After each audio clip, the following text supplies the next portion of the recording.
Welcome to the Journey to Paid Speaking Gigs podcast. Yo, what's going on, y'all? This is Charles Clark, and I hope you guys can hear me because it says my mic is muted, but hopefully everything is good on this end. Today, I am doing this recording from the hotel, so I have a speaking engagement today, and I am in Orlando at the Wyndham. I think that's how you say it, the Wyndham Hotel Resort. But anyway, I'm excited that I still get to do these interviews with other speakers that are in the industry. And today we have David Harrell on. David, I am getting ready to pull you on in. Welcome to the show, my brother. Thank you so much for having me. I really appreciate it. Yes, absolutely, absolutely. So let's kick this off the right way. Let the Thrive Tribe know, who is David Harrell. Cool, man. I think the best way I still identify myself as an actor, speaker, and disability advocate. I think for most of my life, I've been an actor and performer. I created some solo plays that I toured around, and then I sort of used a lot of that resource material to begin to cultivate the keynote and started trying to do more keynote speaking as well. I was born without my right hand, and as I also came into adulthood, I sort of became more aware of my disability and sort of disability community that exist. I don't think I ever identified that. Identified with a disability as a kid. It's Mm-hmm. mostly as I became an adult. So what I tend to do is I do some advocacy, predominantly in arts and entertainment for performers and other artists with disabilities, and also kind of making sure disability is part of that broad scope of diversity. Yeah. So as we talk about diversity, inclusion, equity, accessibility, I like to have that accessibility in there as well because I do feel like we need to sort of make sure that table is pretty big Mm-hmm. when we're talking about those things and trying to use that idea to move forward. Yeah. So I guess that kind of wraps me up a little bit in a nutshell. Yeah, no, I think that's incredible. The fact that disabilities don't define us, right? Uh, Right. it empowers us to do even greater things, and that's what I see in your story. And so here's my question for you: how did you find yourself on this path from being a kid to not seeing your disabilities, to being aware of your disabilities, but still using that to go out in the world and make a difference? I think as a kid, I tell the story. My dad brought a baseball glove to the hospital when I was born, and I'm old enough that I was born before ultrasounds, so my parents had no idea that I would be born without my hand. And my dad had this baseball glove because I was going to be a baseball player, and the doctor came out and said, your son is healthy, but there's this glitch. He was born without his hand. And I was very fortunate to have a father who in that moment of crisis, he found it somewhere within himself to say to the rest of my family that had kind of gathered around in the waiting room, um, my son's going to play baseball left-handed. Mm. And that was his sort of mantra, was that this limitation that was presented, he was not going to allow that to define me in that moment. Yeah. That he had no idea how I was going to do it.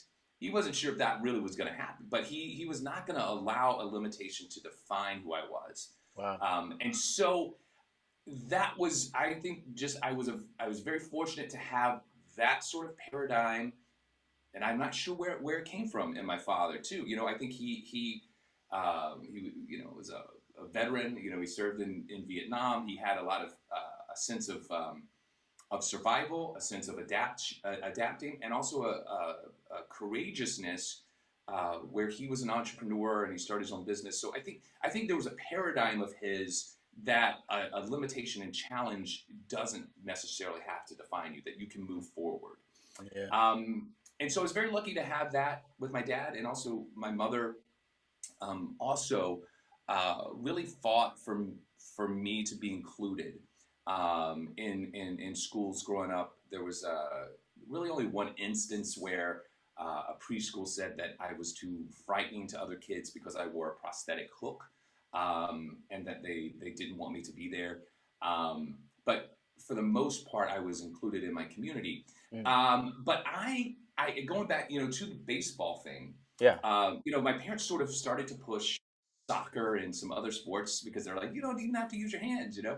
But there was something about the challenge of baseball that I enjoyed, and I think I didn't think of my hand as a disability. I wanted, or I didn't have that language, right? Right. I did not like it talked about in terms of a deficit. Mm-hmm. I also I remember identifying as a left-handed person. I was very proud of being left-handed. Yeah. I never thought to define myself as a person with one hand or a person with a disability. Wow. And so my whole goal, the whole goal of my life as a kid was to prove that I was capable and I could be better than someone with two hands. And that really played out on the athletic field and in sports. And so I really focused on that, and I really focused on trying to accomplish goals there, Yeah. and and I did. I played varsity baseball and football in high school, and people would write stories about like, oh my gosh, this person is overcoming all of these challenges, but I never thought of it as really overcoming something. It felt more like This is my. proving something. Yeah. Yeah. Or right. Or this is just my goal. I'm working to this. Yeah. It, Um, the thing I found really fascinating about what your father said was like, yeah, he's gonna play left-handed. It doesn't like this. What happened is it's not going to be the end. We're still gonna right. we're still gonna do great things, and I think that the fact that you had someone in your life like that, it empowered you to still live a life of excellence. I don't know if you felt that way, but that's what I see when I look at your story and the things that you have accomplished. That most people would just go in hiding. That they say, okay, it's not in my cards. I've been dealt the hand that I didn't want to play, so let me just fold. And so maybe my question for you would be this: if you could share anything with anyone who's looking to become a speaker right now, and maybe they have a disadvantage. Maybe everything is not where they want it to be. What would you tell them to continue to move forward as you have? I think what it's I think it's finding that narrative within the story, because all of us have a story that we've gone through, right? Hmm. Um, and I have my lived experience, and I think another speaker or aspiring speaker, you're going to have your lived experience, and I think it is a universal um, uh, truth that we all are going to face challenges and Yeah. difficult circumstances, and limitations are always going to come up, right? And those limitations can be placed on us by others, and sometimes those limitations are going to be placed on ourselves. Mm-hmm. But the crux of sort of my story is that those limitations do not have to peel away our our humanity in any way. Like, our humanity exists right here and right now. Yeah. So whatever that challenge is, whatever the story is that you can tell, is empowering to people because it's a recognizable journey, right?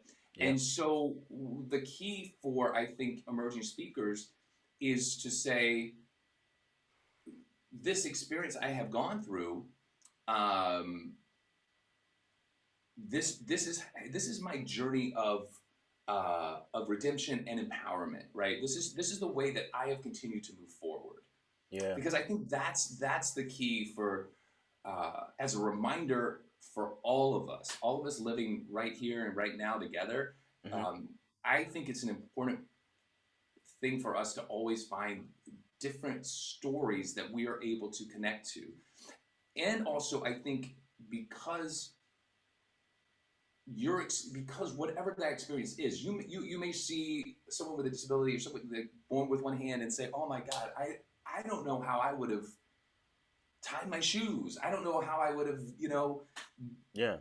cooked an omelet. Yeah. If I had one hand, I don't know how to do that." You may have a challenge that I have no idea how you move past that. So, and it also gives me a sense of recognition of our shared humanity, right? Because I may not have had your experience, but the experience that you've had, I'm going to connect to through some of the challenges and things that I've had to go through.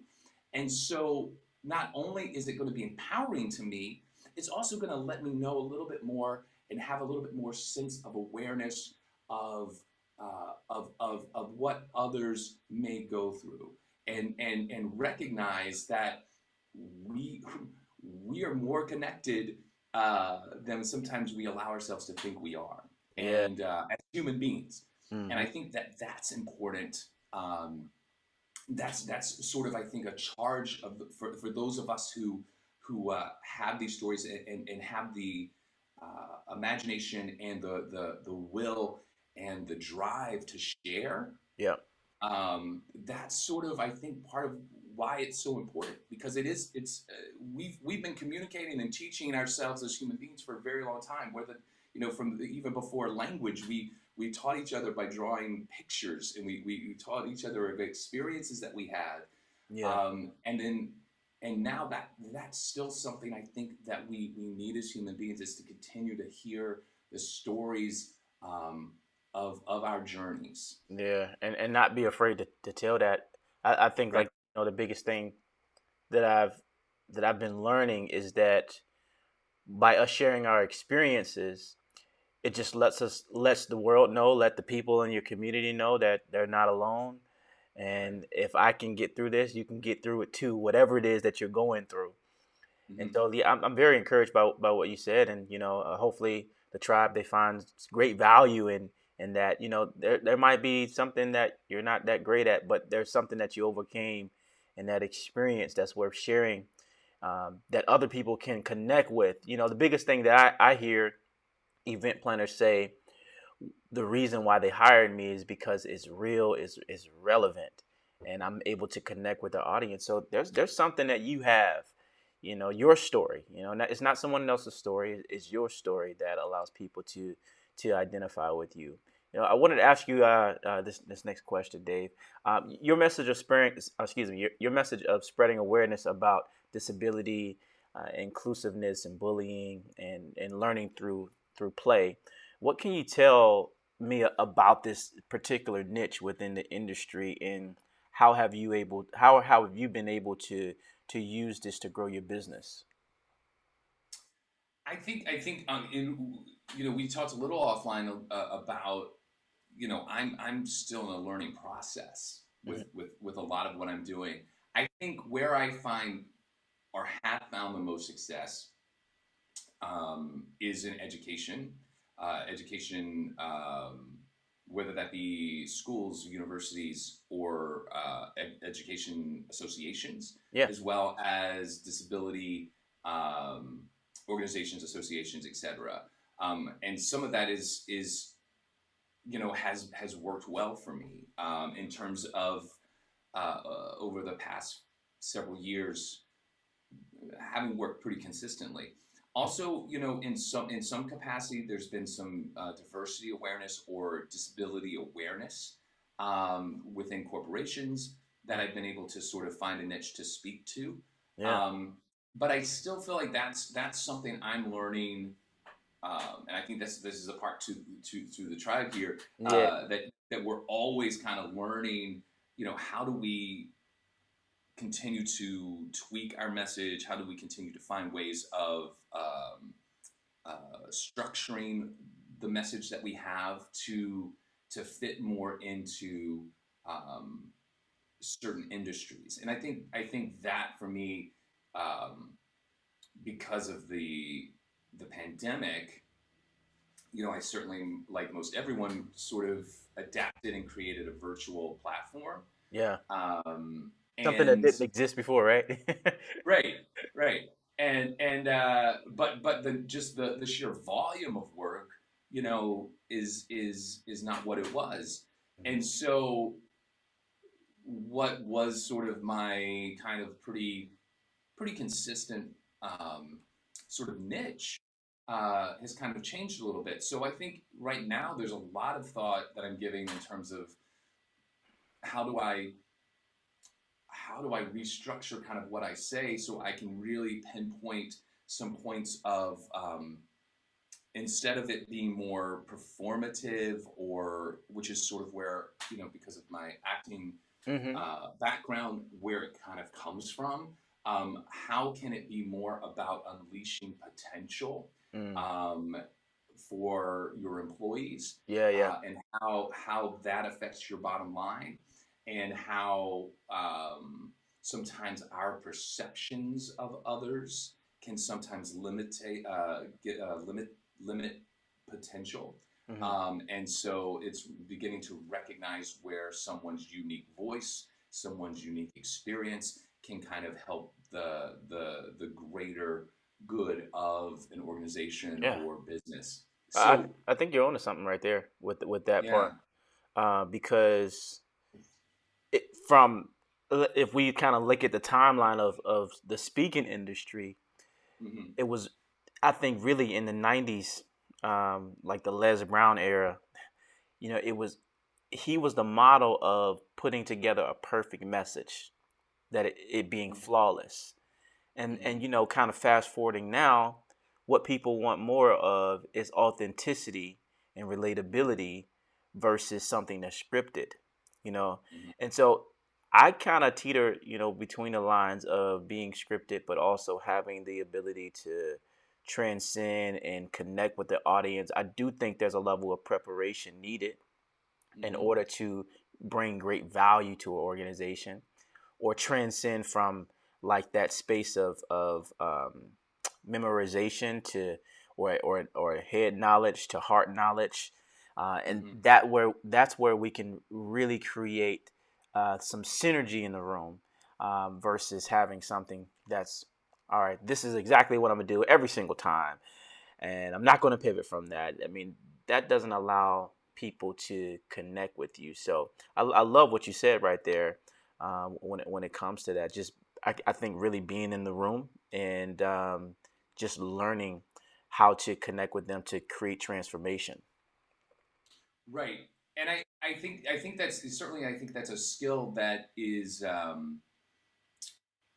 something that speakers, especially new speakers, and I think, I came to speaking from a theatrical background, so I think there's a different thought process in sometimes. Hmm. And so I think it's sometimes that's a skill that I think I was fortunate to come in with, is a sense of, I'm coming with the energy coming from here, not necessarily always here. Yeah. um, and and I think that is a little bit different than sometimes what people will expect. I Yeah. think for me, it's just beginning. I need to get a little bit more here, um, and kind of merge the two a little bit. And Uh, that's just something that I'm continuing to work on. yeah. I think we all, as speakers, I never ran into one speaker that said there's something that I don't want to improve in, and work Oh on. yeah. And so if I can think about my situation, the biggest thing that I would definitely want to improve in the next coming, I mean, these next 30 days, um, is, I think, just slowing down a little more, um, and loosening up my my script that I do have. I know what I'm going to talk about, but I Hmm. just want to be able to just be present in that content a little more, to really connect more with the audience. I know that's my strong area, but I want to see how I can enhance that even beyond that, because that can bring the price point up right there. Being Right. able to Right. do that. So here's my other question for you. If you could meet any speaker, who would that speaker be, and what would you want to ask them? Man. That's a good question. I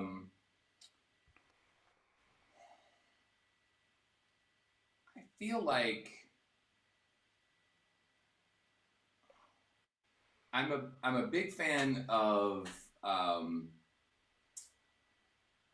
and an acquaintance of Linda Larson, and I think she kind of comes from a very similar experience in terms of you know, a theater background, and then also um, I do want to kind of have a nice conversation about how she's merging the theatricality into the um, cerebral sort of content Mm.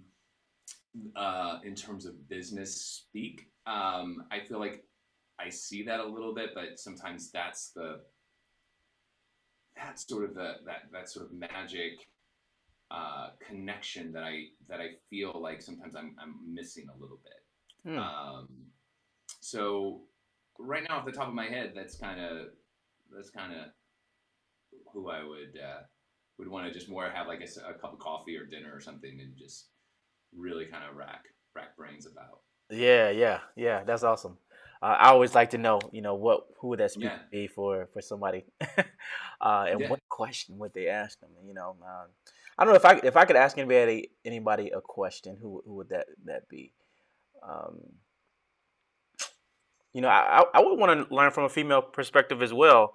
I think Lisa Nichols and Mel Mm-hmm. Robbins is someone that I would want to learn more about. I think Lisa Nichols from the standpoint of storytelling, and then Mel Robbins from the standpoint of how she ties in more of the neuroscience to provide value to her clients. What's her sweet spot? What does she typically do to research and provide value in that sense? So, yeah, those are the people I would ask. So, before we go, this is the end of the podcast. But before we go, where can the tribe find you? Oh yeah, you can find me. My website is davidharrellspeaks.com, and you can find me on Facebook or it's Instagram is David Harrell 3, the number 3, and on Twitter is David underscore Harrell. I think it's David Harrell actor speaker on Facebook Okay, um, as well. But usually the website's the best spot. solid. That way you can see a little about what I'm doing. Let's get it. Hey, David, thanks so much for being on the Journey to Paid Speaking Gigs podcast, and I'm excited to go behind the scenes right now. So here we go. All right. Thanks, man.